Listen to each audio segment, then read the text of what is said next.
आज के इस वीडियो में हम बायोलॉजी का इम्पोर्टेंट टॉपिक नर्वस सिस्टम के बारे में पढ़ेंगे, जिसमें हम पूरी ब्रेन की संरचना को देखेंगे और पूरे टॉपिक को अच्छे से पढ़ने के बाद लास्ट में प्रीवियस ईयर क्वेश्चन भी कवर करेंगे। तो चलिए बिना देरी किए हुए वीडियो को शुरू करते हैं। तो चलिए वीडियो की शुरुआत करते हैं। सबसे पहले देखते हैं कि आखिर तंत्रिका तंत्र है क्या, नर्वस सिस्टम होता क्या है। तो तंत्रिका कोशिकाओं से निर्मित यानी कि नर्व्स सेल से निर्मित अंगों का समूह जो शरीर में नियंत्रण, संचालन एवं समन्वय का कार्य करता है, वो तंत्रिका तंत्र कहलाता है। तो तंत्रिका तंत्र का कार्य क्या है? शरीर में नियंत्रण यानी कि कंट्रोल बनाए रखना और संचालन, उसका संचालन करना और समन्वय यानी कि तालमेल बनाए रखना। तो शरीर में नियंत्रण, संचालन और समन्वय का कार्य कौन करता है? तंत्रिका तंत्र करता है। तो मानव शरीर में तंत्रिकाएं शरीर के लगभग हर भाग को मस्तिष्क व मेरुरज्जु से जोड़कर उनमें आपसी संपर्क रखती हैं। तो जो नर्व्स हैं यानी कि तंत्रिकाएं हैं, ये शरीर के लगभग हर एक भाग को ब्रेन के साथ और मेरुरज्जु यानी कि और स्पाइनल कॉर्ड के साथ जोड़कर रखती हैं और उनमें आपसी संपर्क रखती हैं। तो नर्वस सिस्टम में क्या क्या शामिल होता है? तो तंत्रिका तंत्र में 3 अंग शामिल होते हैं। पहला तो है ब्रेन यानी कि हमारा मस्तिष्क, दूसरा है स्पाइनल कॉर्ड। तो स्पाइनल कॉर्ड क्या है? तो जो हमारे मस्तिष्क से नीचे की ओर धागेनुमा संरचना निकलती है, इसे स्पाइनल कॉर्ड कहते हैं। और स्पाइनल कॉर्ड जो है, इसकी रक्षा के लिए बाहर रीढ़ की हड्डी होती है, यानी कि रीढ़ की हड्डी के अंदर स्पाइनल कॉर्ड होती है। तो स्पाइनल कॉर्ड को बाहर से सुरक्षा कौन प्रदान करती है? तो रीढ़ की हड्डी प्रदान करती है। उसी के अंदर स्पाइनल कॉर्ड होती है जो कि दिमाग के साथ जुड़ी होती है। उसके बाद है नर्व्स यानी कि तंत्रिकाएं। तो जो तंत्रिकाएं हैं, ये हमारे शरीर के लगभग हर एक हिस्से तक पहुंची होती है। तभी तो दिमाग से जो इंस्ट्रक्शन जाता है वो हमारा शरीर फॉलो करता है, और हमारे शरीर से जो इंस्ट्रक्शन जाती है वो हमारा दिमाग फॉलो करता है। यानी कि जो नर्व्स हैं, ये हमारे शरीर के लगभग हर एक हिस्से तक पहुंची होती हैं। तो नर्वस सिस्टम में ये तीनों ही चीज़ें शामिल हैं, ब्रेन, स्पाइनल कॉर्ड और नर्व्स। तो आगे हम नर्वस सिस्टम के टाइप से देख लेते हैं, यानी कि तंत्रिका तंत्र के प्रकार देख लेते हैं। तो तंत्रिका तंत्र के 3 भाग हैं। तो पहला भाग है केंद्रीय तंत्रिका तंत्र यानी कि सेंट्रल नर्वस सिस्टम। दूसरा है परिधीय तंत्रिका तंत्र, पेरिफेरल नर्वस सिस्टम। और तीसरा भाग है स्वचालित तंत्रिका तंत्र यानी कि ऑटोनोमस नर्वस सिस्टम। तो तंत्रिका तंत्र के कितने भाग हैं? 3 भाग हैं, केंद्रीय तंत्रिका तंत्र, परिधीय तंत्रिका तंत्र और स्वचालित तंत्रिका तंत्र। तो सबसे पहले देखते हैं केंद्रीय तंत्रिका तंत्र। तो इसे सेंट्रल नर्वस सिस्टम क्यों कहते हैं? क्योंकि हमारी बॉडी के बिल्कुल सेंटर में आप देखेंगे तो ब्रेन और स्पाइनल कॉर्ड है। तो जो ब्रेन है और स्पाइनल कॉर्ड है, ये सेंट्रल नर्वस सिस्टम का हिस्सा है। तो एग्जाम में पूछा गया है कि केंद्रीय तंत्रिका तंत्र में क्या शामिल होता है? तो ब्रेन यानी कि मस्तिष्क और मेरुरज्जु स्पाइनल कॉर्ड, तो इन 2 चीज़ों से मिलकर केंद्रीय तंत्रिका तंत्र बनता है। तो केंद्रीय तंत्रिका तंत्र स्वयं की एवं पूरे शरीर की तंत्रिकाओं पर नियंत्रण करता है। और केंद्रीय तंत्रिका तंत्र 2 भागों से मिलकर बना है। कौन कौन से? मस्तिष्क और मेरुरज्जु। तो सबसे पहले देखते हैं मस्तिष्क यानी कि ब्रेन। तो जो सेंट्रल नर्वस सिस्टम है ना, यही पूरे नर्वस सिस्टम में सबसे ज़्यादा इंपॉर्टेंट है। 98% जो क्वेश्चन बनते हैं नर्वस सिस्टम से, वो सेंट्रल नर्वस सिस्टम से ही बनते हैं। यानी कि ब्रेन और स्पाइनल कॉर्ड से रिलेटेड ही ज़्यादातर क्वेश्चन पूछे जाते हैं। तो सबसे पहले देखते हैं मस्तिष्क यानी कि ब्रेन।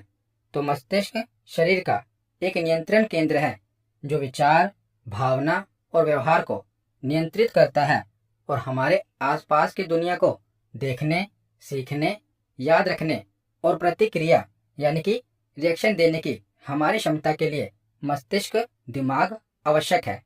तो मनुष्य के मस्तिष्क का औसतन वजन कितना होता है? तो हमारे मस्तिष्क का औसतन वजन लगभग 1350 ग्राम के आसपास होता है। तो याद रखिएगा, हमारे मस्तिष्क का औसतन वजन कितना होता है?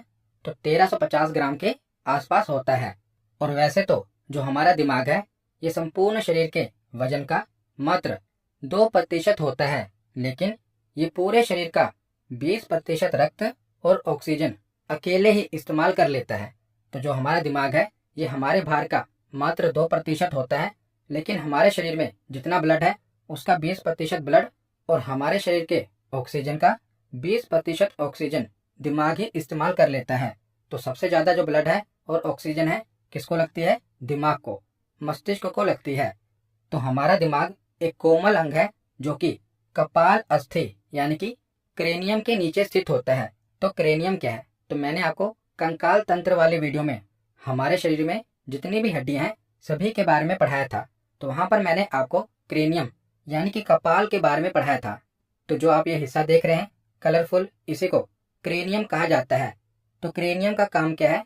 तो क्रेनियम हमारे दिमाग को सुरक्षा प्रदान करता है, यानी कि क्रेनियम के नीचे ही हमारा दिमाग होता है। और जो क्रेनियम है ये 8 हड्डियों से मिलकर बना है, जो कि हमने कंकाल तंत्र में पढ़ा था। यहाँ पर एक बार देख लेते हैं कि क्रेनियम में कौन कौन सी हड्डी होती है। एक हड्डी होती है जो कि आंख के पास होती है, इसका नाम है एथमोइड। एक हड्डी है जो हमारी कनपट्टी पर होती है, उसका नाम है स्फेनोइड। और जो हमारे माथे पर हड्डी होती है उसका नाम है फ्रंटल।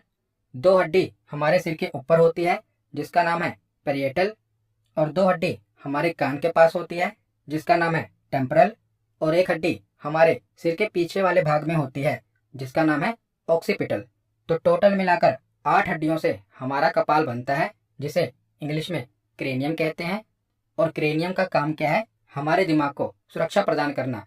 तो इसी के नीचे हमारा दिमाग होता है। उसके बाद आगे देखते हैं। तो हमारा मस्तिष्क एक झिल्ली से घिरा होता है जिसे मेनिंजेस कहते हैं। और ये मेनिंजेस 3 परतों से बनी होती है। तो देखिए, सबसे ऊपर तो चमड़ा होता है, चमड़े के नीचे क्रेनियम होता है, और क्रेनियम के नीचे जो हमारा दिमाग है ना, ये एक झिल्ली से घिरा होता है। जैसे मैंने आपको पहले भी बताया कि जो भी हमारे शरीर के सेंसिटिव ऑर्गन है ना, वो झिल्ली से घिरे होते हैं।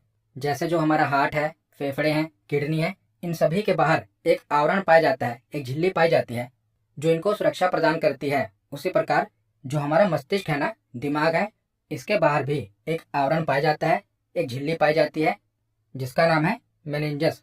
और जो ये मेनिंजस झिल्ली है ये हमारे दिमाग को सुरक्षा प्रदान करती है। और जो ये मेनिंजस झिल्ली है ना, ये 3 परतों से बनी होती है। तो सबसे ऊपरी परत को कहते हैं ड्यूरा मैटर। ये सबसे बाहरी परत होती है जो कि कपाल अस्थि से जुड़ी होती है, यानी कि क्रेनियम से जुड़ी होती है। तो क्रेनियम के नीचे ही ये मेनिंजस झिल्ली की परत पाई जाती है जिसका नाम है ड्यूरा मैटर। और ड्यूरा मैटर के बाद इस झिल्ली की दूसरी परत है जिसका नाम है आर्केनोइड। ये मध्य वाली परत होती है जो कि कोमल ऊतकों से, ऊतक यानी कि टिश्यू से निर्मित होती है। उसके बाद तीसरी परत का नाम है पाया मैटर।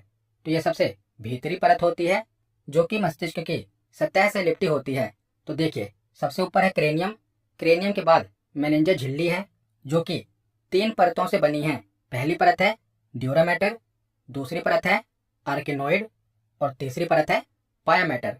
इन तीनों ही परतों का नाम याद रखिएगा, ड्यूरा मैटर, आर्केनोइड और पाया मैटर। उसके बाद आगे है कि मेनिंजस परत तथा मस्तिष्क के मध्य एक द्रव पाया जाता है, फ्लूइड पाया जाता है जिसका नाम है सेरिब्रो स्पाइनल द्रव, जो कि हमारे दिमाग को बाहरी आघातों से सुरक्षा प्रदान करता है, यानी कि बाहरी चोट से सुरक्षा प्रदान करता है। तो देखिए, सबसे ऊपर है क्रेनियम, क्रेनियम के बाद क्या है? मेनिंजस परत है। और मेनिंजस परत के नीचे ये द्रव भरा हुआ है जिसका नाम है सेरिब्रोस्पाइनल द्रव। और इस द्रव के नीचे हमारा मस्तिष्क होता है। तो हमारे मस्तिष्क को कौन कौन सुरक्षा प्रदान करता है? सबसे पहले तो कपाल यानी कि क्रेनियम, उसके बाद मेनिंजस की 3 परतें होती हैं, उसके बाद सेरिब्रोस्पाइनल द्रव होता है, उसके नीचे हमारा मस्तिष्क होता है। तो मेनिंजस परत में रोगाणुओं का हमला होने पर इसमें सूजन आ जाती है जिसके कारण मेनिंजाइटिस नामक बीमारी हो जाती है। और राजा राम मोहन राय की मृत्यु भी मेनिंजाइटिस नामक बीमारी के कारण हुई थी। तो जो ये मेनिंजस झिल्ली है ना, इस पर रोगाणुओं का हमला होने के कारण सूजन आ जाती है जिसके कारण कौन सी बीमारी हो जाती है? मेनिंजाइटिस। और जो समाज सुधारक थे राजा राम मोहन राय, इनकी मृत्यु भी इसी बीमारी के कारण हुई थी। इस बीमारी का नाम क्या है? मेनिंजाइटिस। उसके बाद आगे हम जो हमारा मस्तिष्क है ना, इसकी संरचना देख लेते हैं। तो जो हमारा दिमाग है, मस्तिष्क है, इसके 3 भाग हैं। आगे वाले भाग को अग्र मस्तिष्क कहा जाता है, फोर ब्रेन कहा जाता है।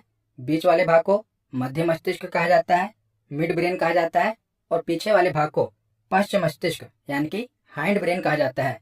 तो हमारे दिमाग को 3 भागों में बांटा गया है। आगे वाले भाग को अग्र मस्तिष्क, बीच वाले भाग को मध्य मस्तिष्क और पीछे वाले भाग को पश्च मस्तिष्क कहा जाता है। और जो आगे वाला भाग है यानी कि अग्र मस्तिष्क है, इसमें क्या क्या शामिल है? तो अग्र मस्तिष्क में सेरिब्रम, थैलमस और हाइपोथैलमस शामिल हैं। ये सभी इंपॉर्टेंट है, इसके बारे में आगे हम डिटेल में पढ़ेंगे, पर पहले हम एक बार ओवरव्यू देख लेते हैं। तो हमारे दिमाग के 3 भाग हैं और जो पहला भाग है अग्र मस्तिष्क, इसमें 3 चीजें शामिल हैं। प्रमस्तिष्क जिसे इंग्लिश में सेरेब्रम कहते हैं, दूसरा है थैलमस और उसके बाद है हाइपोथैलमस। तो अग्र मस्तिष्क में क्या क्या शामिल है? प्रमस्तिष्क, थैलमस और हाइपोथैलमस। उसके बाद है मध्य मस्तिष्क। तो मध्य मस्तिष्क 2 चीजों से मिलकर बना है। पहला है कॉर्पोरा क्वाड्रिजेमिना।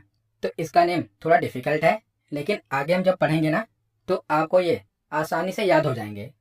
तो मध्य मस्तिष्क में क्या क्या शामिल है? कॉर्पोरा क्वाड्रिजेमिना और दूसरा है सेरिब्रल पेंडिकल। तो ये मध्य मस्तिष्क के भाग हैं। उसके बाद है पश्च मस्तिष्क, पीछे वाला दिमाग।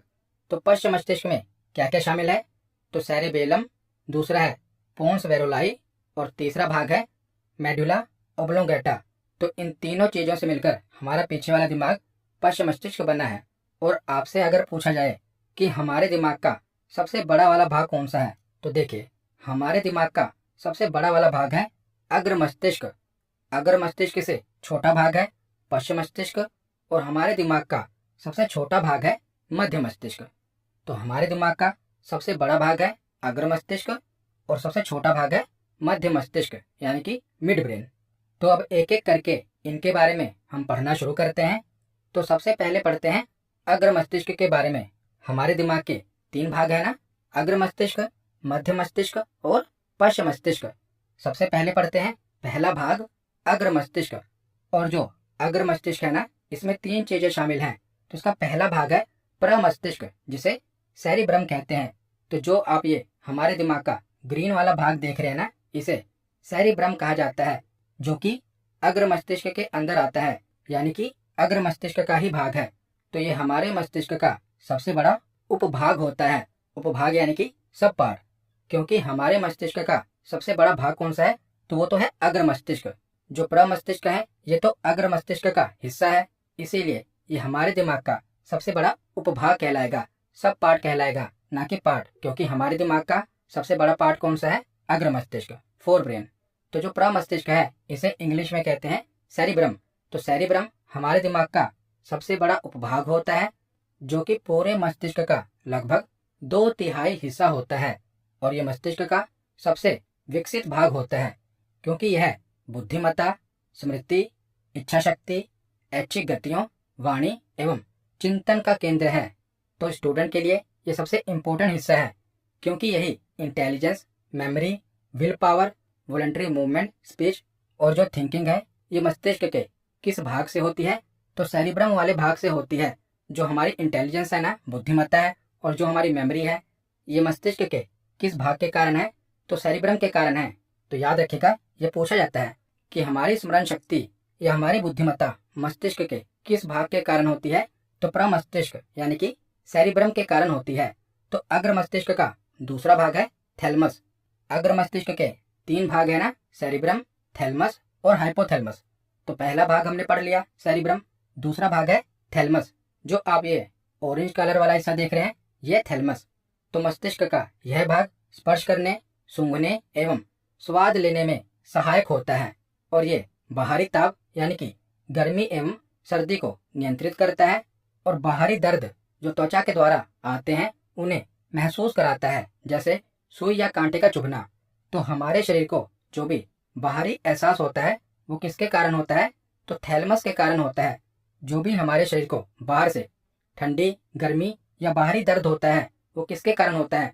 उसका एहसास हमें किसके कारण होता है? तो ये थैलमस वाले भाग के कारण उसका एहसास होता है। हमारी त्वचा को कोई स्पर्श करेगा या हमारी त्वचा पर कोई सुई चुभेगा तो इसका एहसास हमें किसके कारण होता है?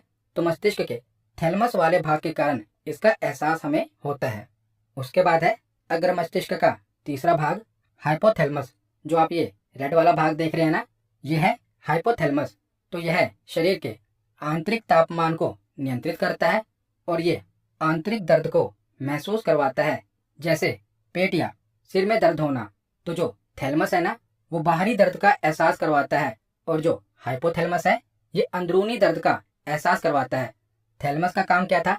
जैसे हमें किसी ने बाहर से कांटा चुभोया या सुई चुभोई, तो वो बाहरी दर्द का एहसास है ना, तो वो किसके कारण होता है? थैलमस के कारण होता है। लेकिन जो आंतरिक दर्द होता है, तो जैसे हमारे पेट में दर्द हो रहा है, सिर में दर्द हो रहा है, तो ये आंतरिक दर्द है ना, तो आंतरिक दर्द का एहसास हाइपोथैलेमस करवाता है। और ये संवेदना और जो हमारी फीलिंग्स है ना, जैसे प्यार, गुस्सा, घृणा, नफरत, भूख, प्यास, हंसना, सुख दुख आदि का अनुभव भी हाइपोथैलेमस करवाता है। यानी कि जो भी हमारी अंदरूनी फीलिंग्स है, प्यार है, गुस्सा है, नफरत है, इसका एहसास हमें कौन करवाता है? तो हाइपोथैलेमस करवाता है। जो हमें भूख लग रही है, प्यास लग रही है, तो दिमाग के किस हिस्से के कारण हमें भूख लगती है, प्यास लगती है? तो हाइपोथैलेमस के कारण इसका एहसास हमें होता है। तो मस्तिष्क का पहला भाग हमने पढ़ लिया, जिसमें हमने देखा कि जो अग्र मस्तिष्क है इसमें 3 चीजें शामिल हैं, सेरिब्रम, थैलमस और हाइपोथैलेमस। तो अग्र मस्तिष्क के बाद अब हम दिमाग का दूसरा भाग पढ़ते हैं, मध्य मस्तिष्क यानी कि मिड ब्रेन। तो जो मिड ब्रेन है इसमें 2 चीजें शामिल हैं। तो हमारा जो मिड ब्रेन है ये हमारे दिमाग का सबसे छोटा भाग होता है। तो मिड ब्रेन का पहला भाग है कॉर्पोरा क्वाड्रिजेमिना। तो जो आप ये बैंगनी वाला भाग देख रहे हैं यह है कॉर्पोरा क्वाड्रिजेमिना। तो इसका काम क्या है? तो ये दृष्टि एवं श्रवण शक्ति का केंद्र है। दृष्टि यानी कि विजन, देखने की शक्ति, और श्रवण शक्ति यानी कि हियरिंग पावर, सुनने की शक्ति। तो देखने और सुनने की शक्ति का केंद्र कौन सा है? तो हमारे दिमाग का जो ये वाला हिस्सा है कॉर्पोरा क्वाड्रिजेमिना, ये देखने और सुनने की शक्ति का केंद्र है। उसके बाद मध्य मस्तिष्क का दूसरा भाग है सेरिब्रल पेंडिकल। तो इसका काम क्या है? तो ये दिमाग के अन्य भागों को स्पाइनल कॉर्ड से यानी कि मेरुरज्जु से जोड़ता है। तो जो सेरिब्रल वाला हिस्सा है ये दिमाग के जो बाकी के भाग है ना, उन्हें स्पाइनल कॉर्ड के साथ जोड़ता है। तो मध्य भाग से आपको बस इतना याद रखना है कि ये हमारे मस्तिष्क का सबसे छोटा भाग होता है और जो मध्य मस्तिष्क का भाग है कॉर्पोरा क्वाड्रिजेमिना, ये देखने और सुनने की शक्ति का केंद्र है। तो मस्तिष्क के 2 भाग हमने पढ़ लिए। पहला भाग था अग्र मस्तिष्क, दूसरा था मध्य मस्तिष्क। अब मस्तिष्क का आखिरी और तीसरा भाग पढ़ते हैं पश्चिम मस्तिष्क यानी कि हाइंड ब्रेन। तो जो हमारा पश्चिम मस्तिष्क है इसके भी 3 भाग हैं। पहला भाग है सेरेबेलम। तो जो आप ये येलो कलर वाला भाग देख रहे हैं इसे सेरेबेलम कहते हैं। जो हमारे दिमाग के पीछे वाला भाग होता है, जो हमारी गर्दन के ऊपर वाला भाग है ना, इसी को सेरेबेलम कहते हैं। तो इसी को छोटा दिमाग एवं अनुमस्तिष्क भी कहा जाता है। और इसका काम क्या है? तो ये ऐच्छिक क्रियाओं को नियंत्रित करता है।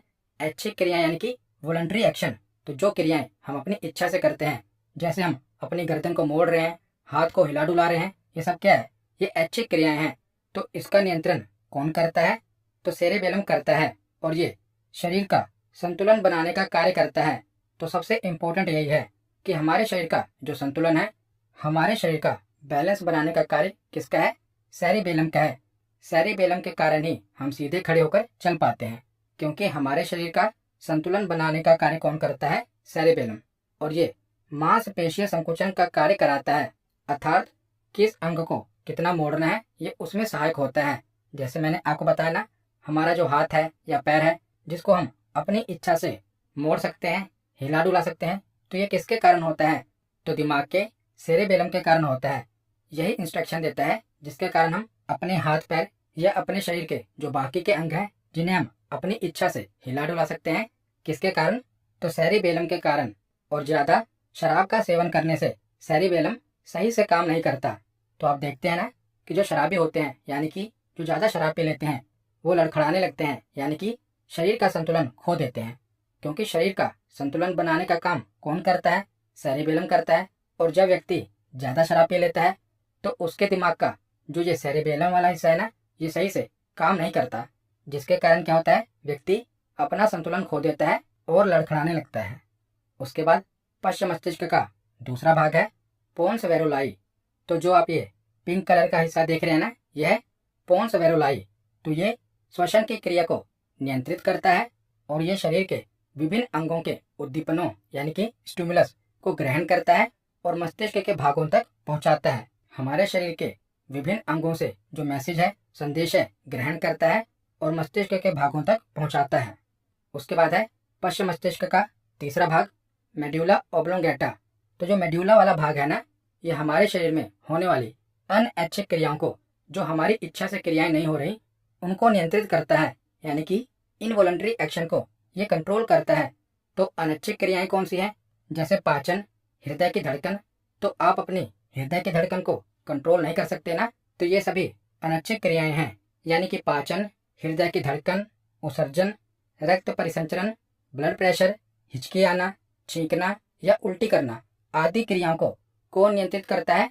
तो हमारे दिमाग का जो मेड्यूला वाला भाग है, ये इन सबको यानी कि अनैच्छिक क्रियाओं को नियंत्रित करता है। तो हमने मस्तिष्क को पढ़ लिया। अब उसके बाद हम मेरुरज्जु यानी कि स्पाइनल कॉर्ड के बारे में पढ़ते हैं। तो जो हमारे दिमाग का मेडुला वाला हिस्सा था ना, यहीं से मेरुरज्जु निकलती है, यानी कि स्पाइनल कॉर्ड निकलती है। तो मेडुला का पिछला भाग मेरुरज्जु कहलाता है। तो ये मस्तिष्क की सहायक संरचना होती है, जो कि प्रतिवर्ती क्रियाओं यानी कि रिफ्लेक्सिव एक्शन को नियंत्रित करती है। तो रिफ्लेक्सिव एक्शन कौन सी होती हैं? तो प्रतिवर्ती क्रियाएं ऐसी क्रियाएं होती हैं जो बहुत ही तीव्रता से और बिना सोचे पूर्ण हो जाती हैं और आकस्मिक परिस्थितियों यानी कि अचानक घटित परिस्थितियों से हमारे शरीर की सुरक्षा करती हैं। तो इसके द्वारा मस्तिष्क को कुछ आराम मिलता है। तो जो हमारी मेरुरज्जु है ना, यानी कि स्पाइनल कॉर्ड है ना, ये क्या करती है? ये प्रतिवर्ती क्रियाओं को नियंत्रित करती है। तो प्रतिवर्ती क्रियाएं ऐसी क्रियाएं होती हैं जो अचानक घटित होती हैं। जैसे कि अगर हम किसी गर्म चीज पर हाथ लगाते हैं तो तुरंत क्या करते हैं? हाथ वहां से हटा लेते हैं। तो ये क्या है? ये अचानक घटित घटना है, जहां पर बिना सोचे हमें तुरंत एक्शन लेना है। तो यहाँ पर क्या होगा? तो यहाँ पर स्पाइनल कॉर्ड अपना काम करती है। जो हमारा दिमाग है वो किसी और चीज में बिजी है, तो जो हमारी स्पाइनल कॉर्ड है वो तुरंत एक्शन लेती है। तो जब भी हम किसी गर्म चीज पर हाथ लगाते हैं तो तुरंत हटा लेते हैं। तो ये क्या है? ये है रिफ्लेक्सिव एक्शन, प्रतिवर्ती क्रिया। और प्रतिवर्ती क्रिया को नियंत्रित कौन करती है? तो हमारी स्पाइनल कॉर्ड यानी कि मेरुरज्जु इसको नियंत्रित करती है।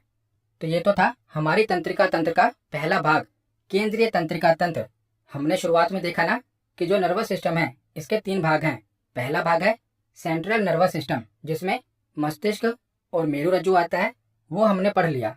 अब इसका दूसरा भाग है पेरिफेरल नर्वस सिस्टम, परिधीय तंत्रिका तंत्र। तो 95% क्वेश्चन तो सेंट्रल नर्वस सिस्टम से ही बनते हैं, और जो बाकी के 5% क्वेश्चन है वो हम देख लेते हैं। तो पेरिफेरल नर्वस सिस्टम क्या है? तो जो हमारा दिमाग है और स्पाइनल कॉर्ड है, इसमें से नर्व्स यानी कि तंत्रिकाएं निकलती हैं जो हमारे शरीर के विभिन्न हिस्सों तक फैली होती हैं। इसी को पेरिफेरल नर्वस सिस्टम कहा जाता है। जो आप ये ऑरेंज कलर की नर्व्स देख रहे हैं ना, तंत्रिकाएं देख रहे हैं, जो हमारे शरीर के हर हिस्से में फैली हुई हैं, इन्हीं को पेरिफेरल नर्वस सिस्टम कहा जाता है। तो जो हमारा दिमाग इंस्ट्रक्शन दे रहा है, मान लो हमारे हाथ को इंस्ट्रक्शन दे रहा है, तो हमारे हाथ तक वो इंस्ट्रक्शन, वो संदेश पहुंचेगा कैसे? तो इन्हीं नर्व्स की सहायता से वो संदेश पहुंचेगा। तो परिधीय तंत्रिका तंत्र मस्तिष्क व मेरुरज्जु से निकलने वाली तंत्रिकाओं का बना होता है। तो यहाँ से बस 2 ही प्रश्न पूछे जाते हैं। पहला प्रश्न है कि मानव के मस्तिष्क में कुल कितनी जोड़ी तंत्रिकाएं निकलती हैं? तो मानव के मस्तिष्क से कुल 12 जोड़ी तंत्रिकाएं निकलती हैं और मेरुरज्जु से 31 जोड़ी तंत्रिकाएं निकलती हैं। तो ये दोनों ही क्वेश्चन मोस्ट इंपोर्टेंट हैं।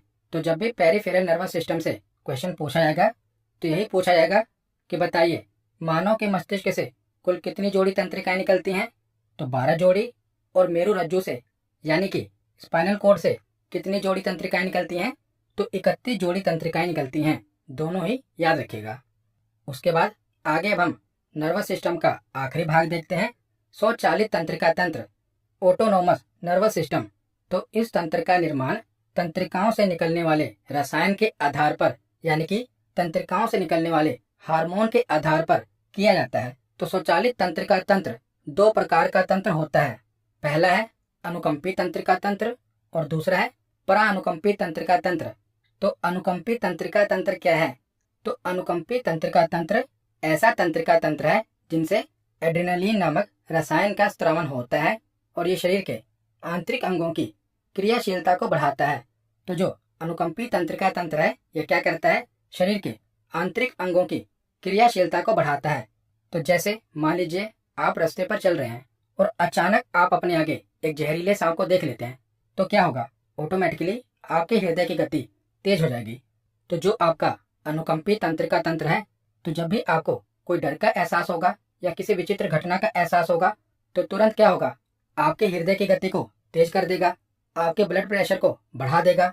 और क्या होता है इसमें, आंख की पुतली को फैलाता है और इसमें श्वसन दर तीव्र हो जाती है, यानी कि सांस लेने की दर तीव्र हो जाती है। और ये सब ऑटोमेटिकली हो रहा है, आप कर नहीं रहे, इसीलिए इसे ऑटोनोमस नर्वस सिस्टम कहा जाता है। इसका दूसरा भाग है परानुकंपी तंत्रिका तंत्र। तो ऐसा तंत्रिका तंत्र जिसकी तंत्रिका तंत्रों से एसिटाइल कोलिन नामक रसायन का स्त्रावन होता है और ये शरीर के आंतरिक अंगों की क्रियाशीलता को घटाता है, यानी कि ये अनुकंपी तंत्रिका तंत्र के विपरीत कार्य करता है। तो इसमें क्या होता है, जो हमारा शरीर है ये पुनः सामान्य स्थिति में आ जाता है। तो जैसे हम डर जाते हैं तो हमारे हृदय की गति तेज हो जाती है, उसे कहते हैं अनुकंपी तंत्रिका तंत्र। लेकिन कुछ देर बाद जो हमारा शरीर है ये पुनः सामान्य स्थिति में आ जाता है। किसके कारण, परानुकंपी तंत्रिका तंत्र के कारण। अब हृदय की गति कम होने लगती है, आंख की पुतली संकुचित होने लगती है, ब्लड प्रेशर भी कम होने लगता है और श्वसन दर भी कम होने लगती है। तो अब हमारा शरीर पुनः सामान्य स्थिति में आ जाता है। तो इसके बाद आखिरी में हम अल्जाइमर रोग के बारे में पढ़ लेते हैं। तो अल्जाइमर रोग क्या है, तो अल्जाइमर एक दिमागी बीमारी है जिसे आम भाषा में भूलने की बीमारी कहा जाता है। तो अल्जाइमर रोग वैसे तो उम्र के किसी भी दौर में हो सकता है, लेकिन इसकी होने की ज़्यादा संभावना 60 वर्ष के बाद होती है। तो इस बीमारी के शुरुआती लक्षणों में हाल की घटनाओं या बातचीत को भूलने की समस्या होती है और जैसे जैसे बीमारी बढ़ती है, अल्जाइमर रोग से पीड़ित व्यक्ति की याददाश्त कमजोर हो जाती है और वो रोजमर्रा के कार्य करने की क्षमता को खो देता है। तो अल्जाइमर एक दिमागी बीमारी है, हम भूलने की बीमारी कहते हैं। इसमें क्या होता है, याददाश्त कमजोर हो जाती है। तो आज का हमारा थ्योरी सेक्शन यहीं पे कंप्लीट होता है। अब हम प्रीवियस ईयर क्वेश्चन देखते हैं। तो पहला प्रश्न है कि केंद्रीय तंत्रिका तंत्र में निम्न शामिल है, यानी कि सेंट्रल नर्वस सिस्टम में क्या शामिल है, तो हमारा दिमाग और स्पाइनल कॉर्ड। तो इसका सही जवाब क्या है, ऑप्शन ए मस्तिष्क और मेरुरज्जु। अगला प्रश्न है कि मानव मस्तिष्क का ग्राम में भार कितना होता है, तो हमारे दिमाग का औसतन भार कितना होता है, तो 1200 से लेकर 1400 ग्राम के बीच में हमारे दिमाग का भार होता है। अगला प्रश्न है कि मस्तिष्क और मेरुरज्जु को ढकने वाली सुरक्षात्मक झिल्ली कौन सी है, तो हमारे दिमाग को ढकने वाली सुरक्षात्मक झिल्ली का नाम क्या है, तो इसका नाम है मेनिंजस। तो इसका सही जवाब क्या होगा, ऑप्शन बी। तो अगला प्रश्न है कि मानव मस्तिष्क का सबसे बड़ा हिस्सा कौन सा है, तो हमारे दिमाग का सबसे बड़ा हिस्सा कौन सा है, तो ऑप्शन के अकॉर्डिंग क्या सही होगा, तो सेरिब्रम। जो सेरिब्रम है ये हमारे दिमाग का 2/3 हिस्सा है। तो इसका सही जवाब क्या होगा, ऑप्शन बी। अगला प्रश्न है कि अनुमस्तिष्क यानी कि सेरिबेलम के लिए निम्नलिखित में से कौन सा कथन सही नहीं है। तो पहला कथन क्या है कि जो सेरिबेलम है ये हमारे मस्तिष्क के पीछे के क्षेत्र में स्थित है, ये कथन तो सही है।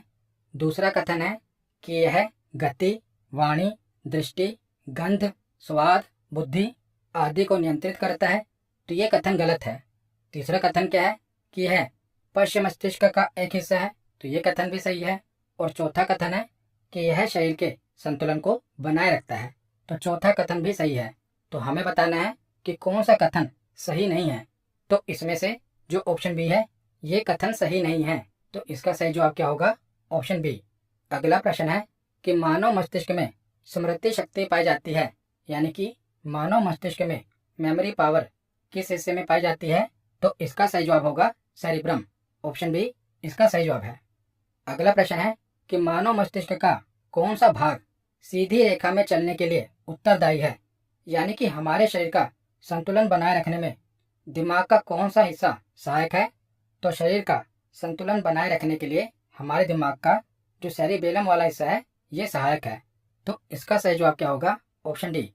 अगला प्रश्न है कि मनुष्यों में मेरु तंत्रिकाओं के कितने जोड़े पाए जाते हैं, यानी कि जो हमारी मेरुरज्जु है इसमें से कितनी जोड़ी तंत्रिकाएं निकलती हैं?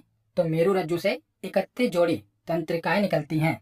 तो इसका सही जवाब है ऑप्शन बी, मेरुरज्जु से 31 जोड़ी तंत्रिकाएं निकलती हैं और हमारे मस्तिष्क से 12 जोड़ी तंत्रिकाएं निकलती हैं। तो यहाँ पर इसका सही जवाब क्या होगा? Option B. अगला प्रश्न है कि मस्तिष्क का कौन सा हिस्सा श्वास और हृदय की गति को नियंत्रित करता है? तो हमारे दिमाग का कौन सा हिस्सा है जो अनैच्छिक क्रियाओं को नियंत्रित करता है? तो इसका सही जवाब होगा ऑप्शन ए, जो मेडुला वाला हिस्सा है ना, ये हमारे शरीर की अनैच्छिक क्रियाओं को नियंत्रित करता है। अगला प्रश्न है कि किसी दुर्घटना के बाद व्यक्ति भूख प्यास पर नियंत्रण नहीं कर पाता, इसमें मस्तिष्क का कौन सा भाग प्रभावित होता है? तो बताइए, मस्तिष्क के किस भाग से हमें भूख और प्यास का एहसास होता है? तो इसका सही जवाब होगा ऑप्शन बी, हाइपोथैलेमस। हाइपोथैलेमस के कारण ही हमें भूख प्यास का एहसास होता है। तो आज का आखिरी प्रश्न है कि निम्नलिखित में से कौन सा मेरुरज्जु का एक महत्वपूर्ण कार्य है? तो हमारे स्पाइनल कॉर्ड का महत्वपूर्ण कार्य कौन सा है? द्रव्य स्थानांतरण, श्वसन नियंत्रण, प्रतिवर्ती क्रियाओं का नियंत्रण या रक्त का स्पंदन? तो इसका सही जवाब क्या है? प्रतिवर्ती क्रियाओं का नियंत्रण, यानी कि जो हमारी स्पाइनल कॉर्ड है ये प्रतिवर्ती क्रियाओं पर नियंत्रण करती है, जो रिफ्लेक्सिव एक्शन होते हैं उन पर नियंत्रण करती है। तो आज की वीडियो यहीं पर खत्म होती है। कैसी लगी ये वीडियो कमेंट सेक्शन में जरूर बताना। धन्यवाद।